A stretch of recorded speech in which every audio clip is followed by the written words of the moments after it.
The 5-3 Baltimore Ravens take on the 5-3 Denver Broncos. A big Week 9 matchup on the horizon. We get into biggest matchups, key storylines, and so much more coming up on a crossover Thursday edition of both Locked On Ravens and Locked On Broncos.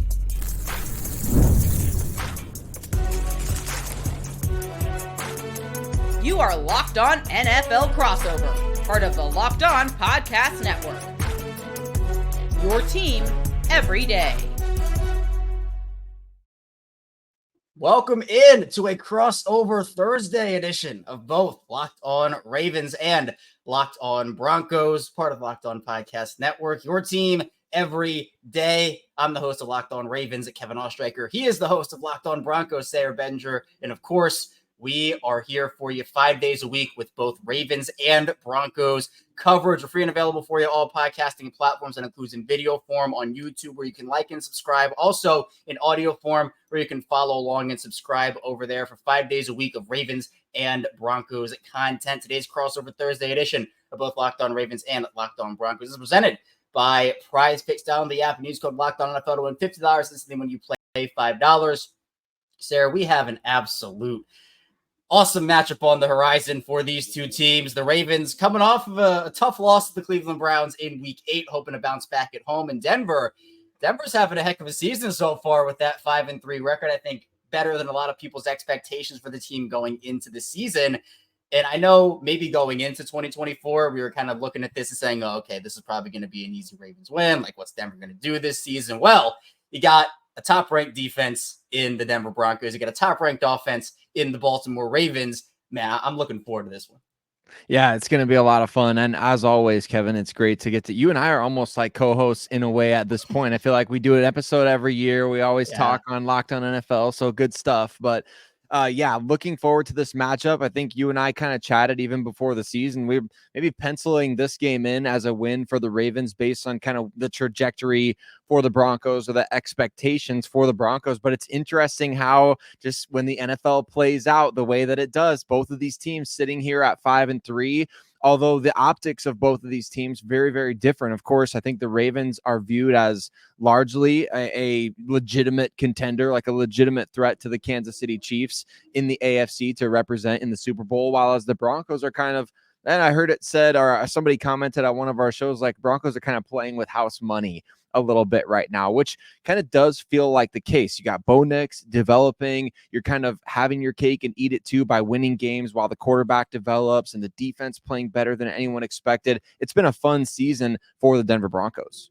Yeah, for sure. And again, you got a young quarterback over there in Bo Nix who is still trying to prove himself, and obviously an MVP candidate in Lamar Jackson over on the Ravens side. But let's start with Denver, Sarah, because with them being the away team, obviously coming in to Baltimore, I mentioned Bo Nix. I know that he has had some ups and he's had some downs this season, as to be expected with any rookie quarterback. But on the offensive side of the ball for the Broncos, what's the biggest storyline heading into this week?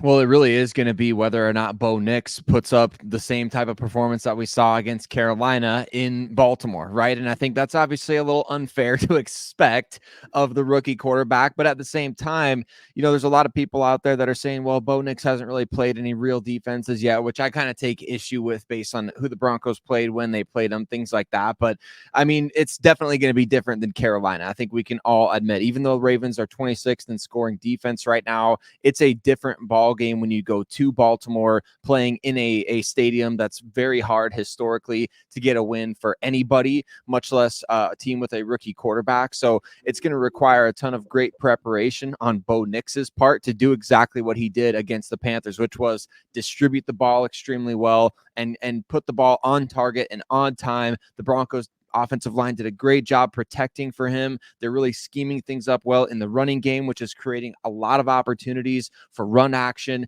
play action, things like that. And Bo has really improved over the course of this last month, which I think is evidenced in the fact that the Broncos are 5-1 in their last 6 games.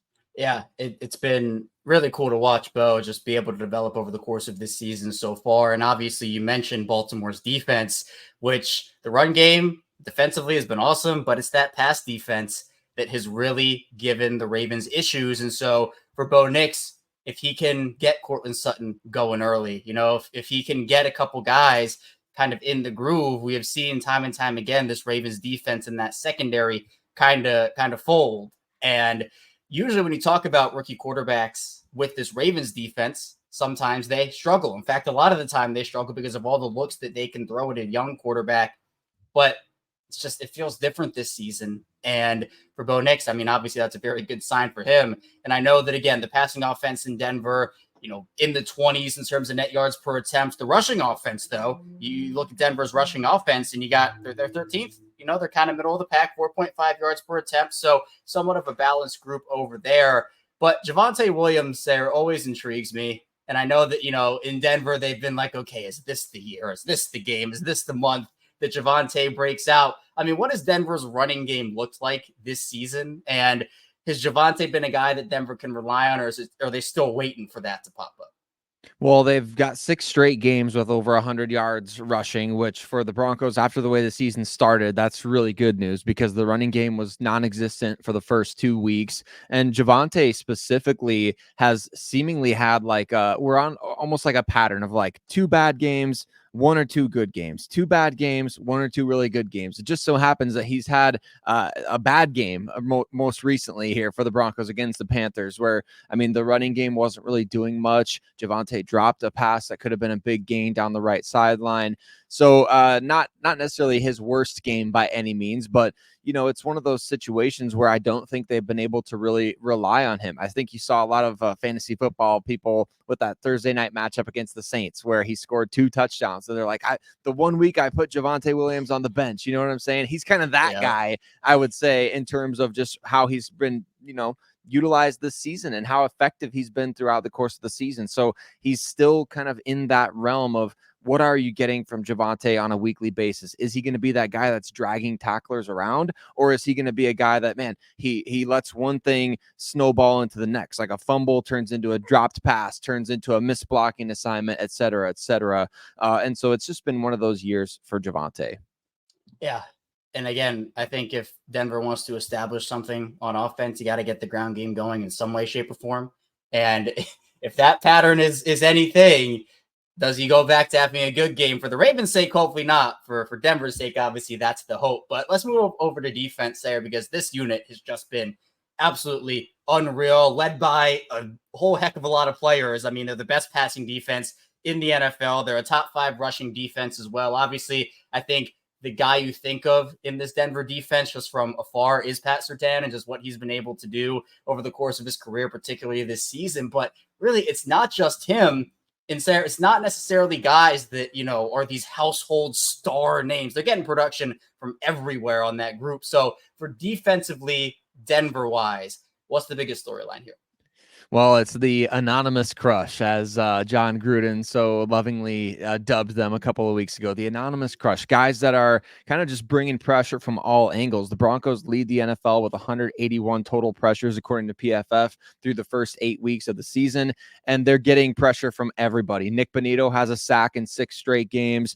Zach Allen has played incredibly well this season. John Franklin Myers, who they got in a trade from the New York Jets, has been an outstanding pickup. DJ Jones playing well. Malcolm Roach, Jonathan Cooper, kind of trying to go sack for sack there with Nick Bonito. So everything is really working off of that defensive front 7, which is so much tougher than it was a year ago, where the Broncos are getting just blown off the ball consistently in almost every game that they played. Now they have a way to not only match physicality, but I think they take pride in really out physicaling, if I can say it that way, the opposing offensive line. They want to be more physical than the opposing line, and that has led to a lot of success for, like you mentioned, that number 1 ranked pass defense. Brandon Jones been very good, Riley Moss been very good, and of course Pat Surtain leading the way with 3 picks. Yeah, and I know that especially when you're talking about rushing the passer against this Ravens team, it's just different rushing Lamar than it is rushing really any other quarterback. Obviously, you got to have discipline in there, but man, Denver's defense has impressed me. And I think, again,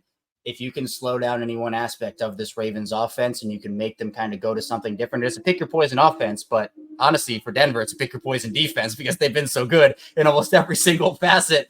But coming up in the second part of the show, we are going to be diving into the Ravens side of things, how they match up with the Denver Broncos in this Week 9 game. So be sure to stay tuned. We have a lot to get to on this crossover edition of both Locked On Ravens and Locked On Broncos.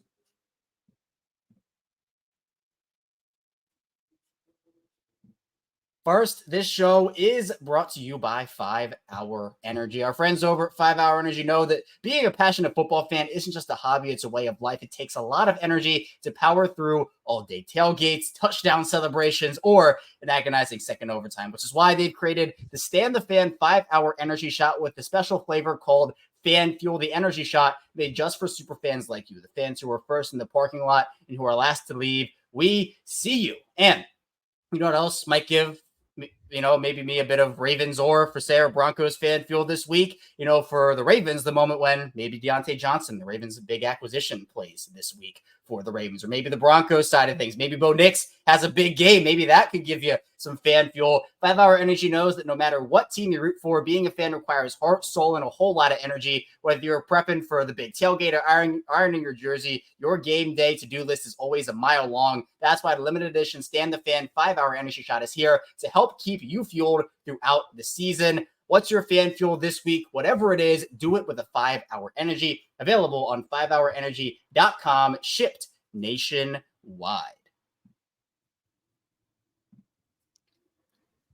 We are back. Our second segment of both Locked On Ravens and Locked On Broncos. Kevin Oestreicher of Locked On Ravens still here with Sayre Bedinger of Locked On Broncos. And Sayre, we talked about the Broncos side of things in the first part of the show, offensively, defensively.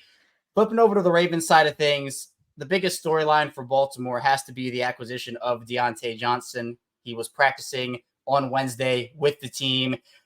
Obviously, at the time of this recording, we don't know for sure if he's going to play or not. But if, Amari Cooper in Buffalo sets a precedent, DeAndre Hopkins in Kansas City sets a precedent, I'd probably bet that he plays, maybe not a full complement of snaps. But on the offensive side of the ball, Deontay Johnson gets acquired from Carolina with a 6th-round pick for a 5th-round pick. So essentially, it was a free dump for Carolina, and Baltimore gets the benefit of that. For the Ravens, they've had Zay Flowers as their number 1 receiver who's been playing really good football this season. Rashad Bateman has really come on for them. Didn't have a great game last week with a couple of big drops, but overall, his season has been pretty spectacular based off of the expectations for him. So Deontay Johnson kind of slots in that number 3 role.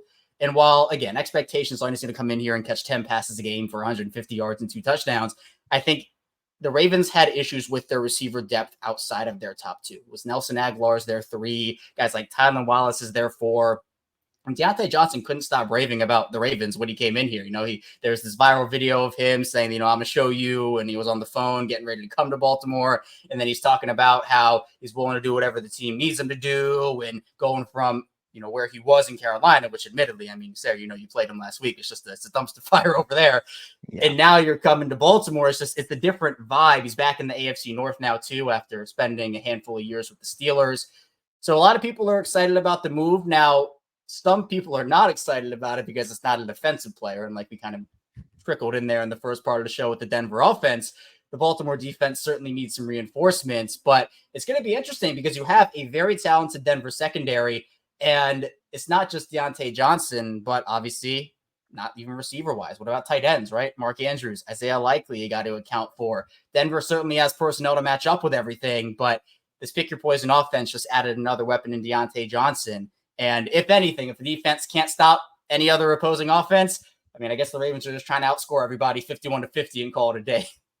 Yeah, it's scary hours for anybody that's going to game plan defensively against the Baltimore Ravens. It already was, right? When you're going up against Lamar Jackson, Derrick Henry, just a dynamic of, hey, if they're in their run game situations, like you're already kind of dead fish in a barrel, right? And now you add all these weapons in the passing game where the Ravens are just executing at such a high level. I believe they have the highest average yards per pass attempt in the NFL. So it's not like they're just out there dinking and dunking down the field. This is an explosive offense with playmakers that can create after the catch as well. And I think that's what Broncos fans are looking at this and they're saying, why not us, man? Why not us? We need one of these guys on the offensive side. But defensively, it creates very interesting, like you said, kind of personnel, guy by guy matchups here. When you talk about the corners for Denver going up against that receiving group, as well as like what player is going to be on Isaiah Likely or Mark Andrews, and how are the Broncos going to deal with that? So I find this to be a very interesting storyline when you talk about the Ravens' weapons against what Denver brings to the table, because they are healthy for the most part in terms of that secondary and the linebacker group, which now should feature Quan Alexander out there in the starting lineup. So how do those Ravens playmakers match up against Denver's cornerback group, which has been very good this year, a little grabby at times, but very good. That's going to be fun to see. Yeah, and I remember, and for Locked On Ravens Every Day, they're probably sick of me telling this story. I've told it like probably every week since it came out last year. But Peter King went to Ravens training camp last offseason, and that was when Zay Flowers was a rookie. And he wrote about Zay Flowers. He said, the only two ways you're going to stop this guy is if you tackle him to the ground or if you hold him. And that's kind of the way he runs his routes, his suddenness. And now with Deontay Johnson in the fold, you have three really great separators, three really great route runners against the Denver secondary that can certainly hold their own and has done that for the entirety of the season. So I'm looking forward to that. And one more quick note on the offensive side of the ball, because I think we have to mention Lamar Jackson did not practice on Wednesday. John Harbaugh classified it as a rest day, but then the injury report came out and it is back in knee issues for Lamar. So again, probably was a rest day, just to, heal him up. The Ravens have a quick turnaround after this Denver game on Sunday. They play Cincinnati at home on Thursday Night Football. So the Ravens have their bye week very late in the season. So this doesn't necessarily shock me. There wasn't anything that looked off with Lamar coming out of Sunday's game against Cleveland. I'm not really concerned about this whatsoever, but obviously when your star quarterback misses practice, you kind of have to mention it, or else, you're kind of doing a disservice there. So I'd expect him back at practice on Thursday, but just to mention it. And then the other injuries, Keaton Mitchell practiced in full. He's designated to return. I wouldn't expect him back this week for the Ravens. I'd probably expect him either next week or the following week. So Denver's defense probably won't have to worry about him.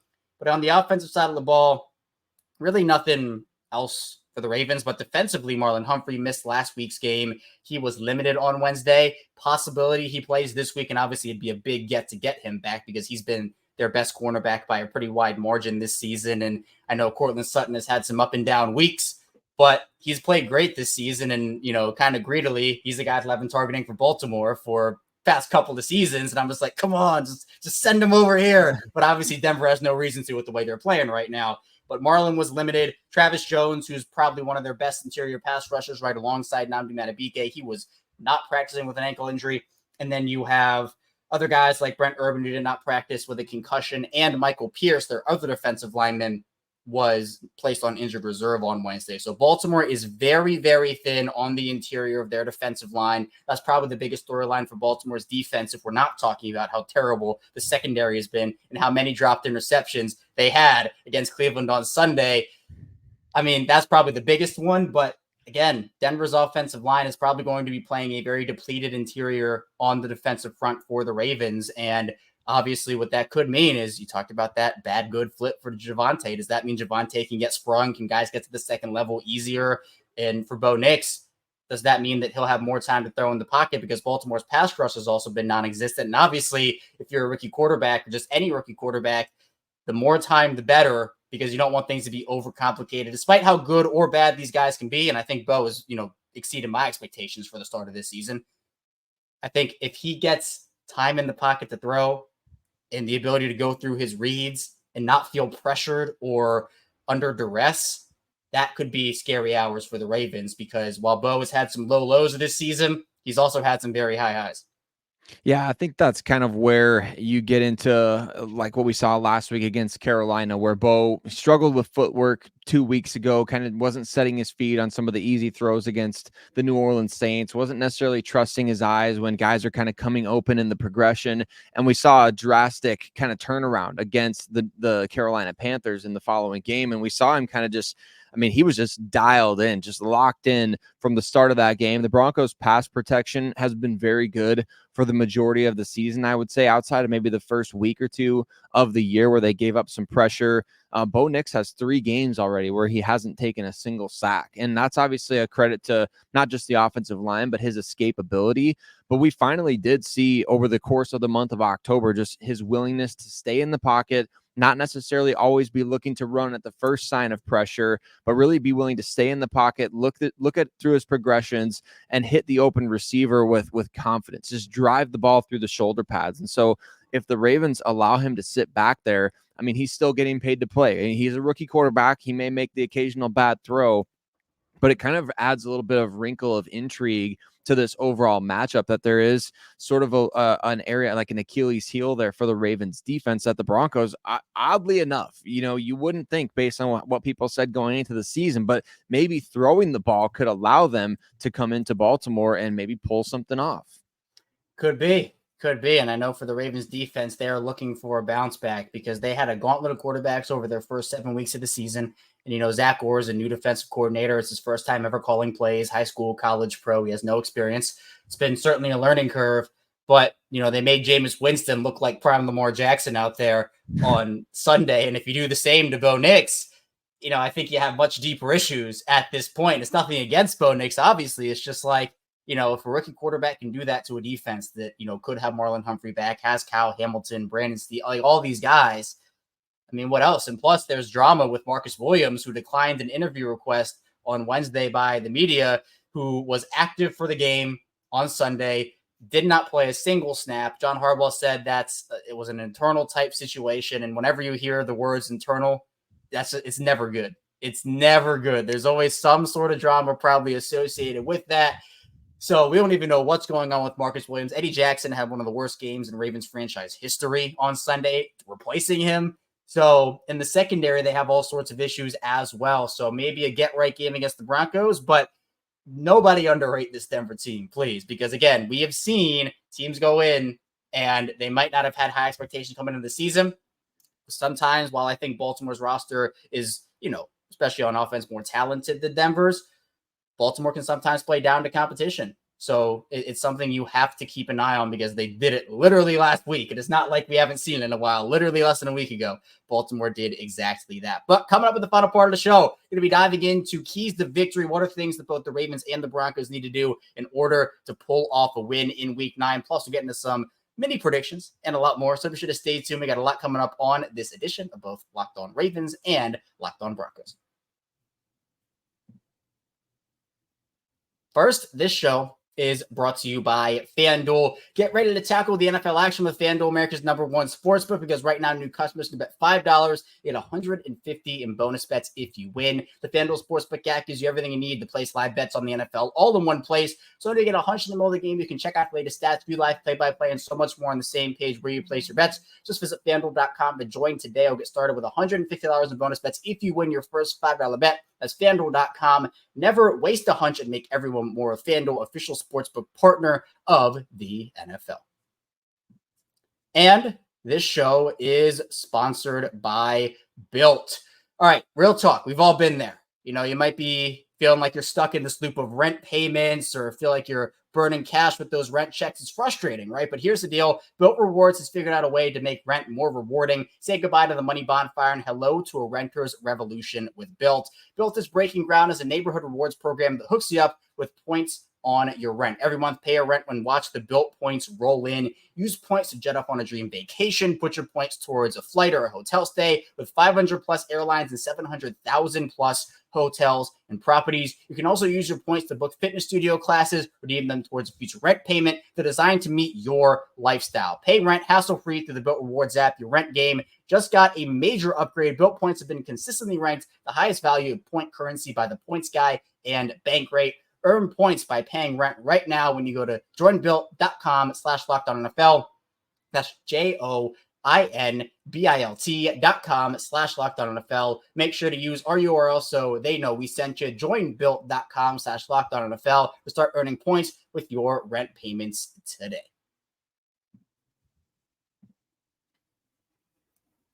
All right, back here on Locked On Ravens and Locked On Broncos. Kevin Ostreicher and Sayre Bedinger still rocking out with you here, talking a little Ravens-Broncos Week 9 matchup. Just as a reminder that this Crossover Thursday episode is brought to you by PrizePicks. Go to PrizePicks.com/LockedOnNFL. Use code all lowercase LockedOnNFL to win $50 instantly when you play $5. All right, Sayre, let's get into some predictions. There we go. Let's get into some predictions for this, but let's start off first with some keys to victory. So you're the away team. I'll give it to you first. What are 3 things that Denver has to do in order to win this game?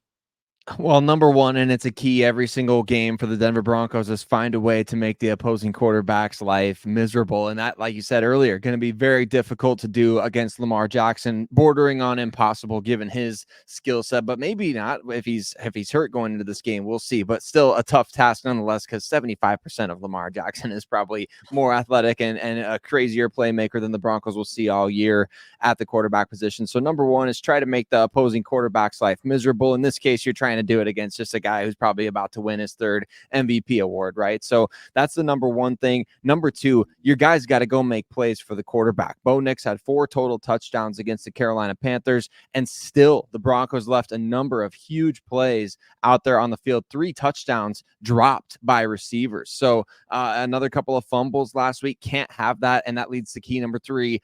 Do not make mistakes. Do not turn the ball over. Don't be fumbling the ball trying to gain extra yards. Don't be losing the football when you're getting pressured from behind. If you're Bo Nix, take care of the football. Let this be at least a 1-possession game going into late in the fourth quarter and give yourself a chance to win. Don't let the Ravens, put their foot on the gas from the very early portion of this game and not look like you belong. The Broncos need to look like they belong in this kind of a game, Kevin, because ultimately since Super Bowl 50, they really haven't belonged in games like this. Yeah, and I think for a Denver team, I like your analogy of playing with house money. And it's not saying that Denver, like, oh, everyone just, oh, they're just a fun little team and, they're really not this. No, they're a good team. Like, this is a good Denver team that is exceeding all expectations this season. But I like that Denver plays free, and at least it looks like they've been doing that for the majority of the season. On the Baltimore side of things, I think there is a little bit of pressure because of the expectations that they have and the way that they lost to the Browns. So the first thing for the Ravens is just do the little things. Do the little things. And by that, I mean, obviously catch interceptions or just passes when they are in your hands. Penalties have been an issue for the Ravens throughout the majority of the season. And that's another thing where a big penalty can absolutely stall out a drive. And we've seen that multiple times for the Ravens this season. It has cost them in big moments. And again, it's almost like they beat themselves in a lot of different games. They certainly did it on Sunday against Cleveland. Not that Cleveland didn't go out there and play hard and do enough to win. They obviously did. But the Ravens made mistake after mistake after mistake. So if you do the little things, mistakes are less likely to come to you. And so that's the first thing for the Ravens. Number 2, I would say don't go too far away from who you are. I know that a lot of Ravens fans are upset with the way that Derrick Henry was utilized on Sunday, only 11 carries in that Week 8 game against Cleveland. Cleveland was stacking up the box and making sure that if the Ravens did run with Derrick Henry, it was going to be a lot more difficult. But if you are shown that looks, something that Baltimore did against the Commanders, for example, is the Commanders sold out everything to stop that run. And Baltimore used play action so perfectly in that game because if you're going to put 7 or 8 in the box, you just use play action, draw those guys in, and then you can plop it over their heads to the tight ends. You can go one-on-one with the wide receivers. So we saw against Cleveland, Todd Monken got super cute with the offense. 4th and 1 early. You have Lamar Jackson and Derrick Henry. You put Lamar Jackson out wide and have Derrick Henry run a wildcat play. That just takes away the element of Lamar Jackson because you always have to account for him. And on that play, Cleveland didn't. You have a 3rd and 1 in a key moment in the game, and you put your 3rd string tight end, Charlie Kohler, under center, and all of a sudden it's like, oh, okay. And then he false starts, and it's 3rd and 6 all of a sudden. So just stick to what you are and stick to what you know has gotten you there. That's number 2. Don't get too cute with the entire thing. And then finally, how the Ravens are going to win this game is their defense has to bounce back, particularly the pass rush and the secondary. It's as simple as that. You have to get pressure on Bo Nix, make him uncomfortable, speed up that internal clock for a young player. That will help the Ravens force turnover-worthy throws. Now, will they actually be turnovers? We will see. The Ravens apparently had all their defensive backs after practice on Wednesday at the Jugs machine. They were putting in extra work, rightfully so, after the display we saw against the Browns. But man, this feels like a game with Denver's defense and Baltimore's offense. Like, that's the matchup I'm just so looking forward to. It's, it's like the immovable object you got, and then you got the unstoppable force. Like, which one is going to come out on top between those two? I'm super pumped for it. And I think this game, Sayre, could be one that comes down to the wire and might be a bit better of a game than some people are thinking it could be right now. Yeah, what's the line on this game? 9.5 points as far as I last saw on FanDuel. So that's the biggest spread of the week out of any of the games, which is kind of Hmm. crazy to me because I believe the Jaguars go to Philadelphia as well. So the Yeah. Broncos are not getting any respect after their month of October, but that's okay. I think that they're a team that really has to prove it, especially against a team like Baltimore that you know what? This is a Ravens team coming off of a loss. I'm sitting there all Sunday like, please don't lose this game. I do not want the Ravens coming off of a loss. You want to be the team that, beats them. And because this is not a team that loses 2 in a row very often. I know we saw it early this year, but it felt way more like an outlier than anything else. I just think for the Broncos, proving that you belong in a game like this is critical. Even win or lose, this is a game that you come in, you go to Baltimore with a rookie quarterback. Sean Payton is obviously very experienced in games like this. The coaching staff is veteran laden. These guys know what they're doing. Can these young players go out and execute, or will the moment be too big for them? Can they prove that they belong in games like this in January? Hopefully this year, as the Broncos currently the 5th seed in the AFC, but a lot at stake here, obviously, against a team in the Ravens. It's also competing right now for one of those top seeds in the AFC as well. Yeah. Is Tyler Beatty coming back this week? Do you know? No word on Tyler Bidet now, apparently, which Oh, is Bidet. we all found that out in his breakout game against the Buccaneers. We found out that he pronounces it Bidet now, but he wasn't. There was no report as of Wednesday's practice of whether or not he was coming back, so he should be eligible. But it was a pretty scary injury that he suffered against the New York Jets. So I wouldn't be shocked, especially with the Broncos having their top 3 of Javonte Williams, Jaleel McLaughlin, Audric Estime's out there. I wouldn't be surprised if Bidet gets another week or 2. All right. Well, I brought it up because if he does come back, maybe no revenge games, please, from the Ravens side of things. Tyler Bidet and Ben Powers is another guy who signed over there. Big money deal for Ben. How's he been doing over there? He's been great. He's been doing really well. That whole offensive line has been killing it, and he's a huge part of that. Playing next to Garrett Bowles, he's really helped solidify that interior, which has been just kind of locking things down. So we love having him. He's been a huge help for a team that can't draft and develop those guys as well as the Ravens have through the years. Yeah, he earned that money 100% after the year he had in Baltimore, and I'm glad for him that he's been able to parlay that into a nice little Denver stint so far. But Sayre, should be a really good game on Sunday, and I think that for these two teams, both at 5-3, both in the playoff hunt, man, a lot of implications in this game. Because by the way, if Baltimore loses, they will have 4 AFC losses through 9 weeks, which you don't want to have that. That's not great, especially when it comes down to actually playoff time and getting seeding for the postseason. But that's all we have for you here today on this crossover Thursday between Locked On Ravens and Locked On Broncos. We'll be back here tomorrow with our respective shows rounding out the week. Obviously, Ravens and Broncos content coming your way. So be sure to stay tuned for that. And we'll see you right back here tomorrow on both Locked On Ravens and Locked On Broncos.